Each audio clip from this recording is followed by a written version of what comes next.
ये जो कमेटी है इसको दो काम करना है। एक आइडेंटिफाई करना है कितने लोग डेली वेजर्स हमारे पास हैं और कब से काम कर रहे हैं, उनमें से कितने ऐसे रहे होंगे जो बेचारे ऐसे ही कंज्यूम होंगे। एक तो वो देखना है कि इस वक्त हमारे पास कितने डेली वेजर्स हैं।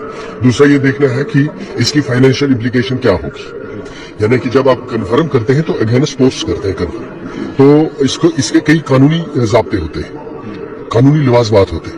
जब तक आप वो पोस्ट जो है वो सैंक्शन नहीं करेंगे, जिनके अगेंस्ट इनको कन्फर्म करेंगे और फिर उसकी फाइनेंशियल इम्प्लीकेशन नहीं देखेंगे, उसको बजट में आप उसको रिफ्लेक्ट नहीं करेंगे, पास नहीं करेंगे बजट के, और फिर ये देखना है कि इसका जो पैसा है फंडिंग कैसे हो जाएगी, तो ये सारी चीजें देखेंगे। देखें, मैं आपको ये बात बताता हूं कि इस वक्त जो जम्मू और कश्मीर है इसमें सबसे ज्यादा जो लोग मुस्तहिक हैं इस वक्त अवामी हुकूमत के रिलीफ की, रहनुमाई की, मदद की, कॉम्पनसेशन की, वो डेली वेजर्स है।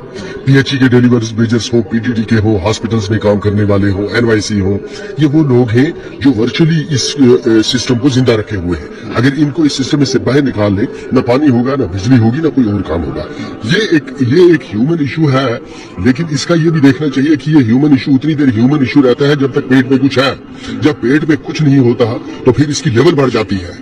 आप उन लोगों के गुस्से और उनके दुख को समझने की कोशिश करें, बिल्कुल जायज है। हम ये उम्मीद रखते हैं कि जब ये मसला हो जाएगा, जब देख लेंगे फाइनेंशियल इम्प्लीकेशन क्या है इसकी, उसके बाद इस गवर्नमेंट को 1 साल है अगले बजट। लेकिन वो कह रहे हैं इससे पहले भी काफी वक्त लग चुका है। आई वाश बिल्कुल दुरुस्त फरमाते हैं, जो वो कहते हैं वो 100% दुरुस्त है।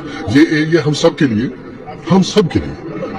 शर्मिंदगी का एक माहौल है कि काम तो हम ले रहे हैं लोगों से, लेकिन उनको पैसा नहीं दे रहे।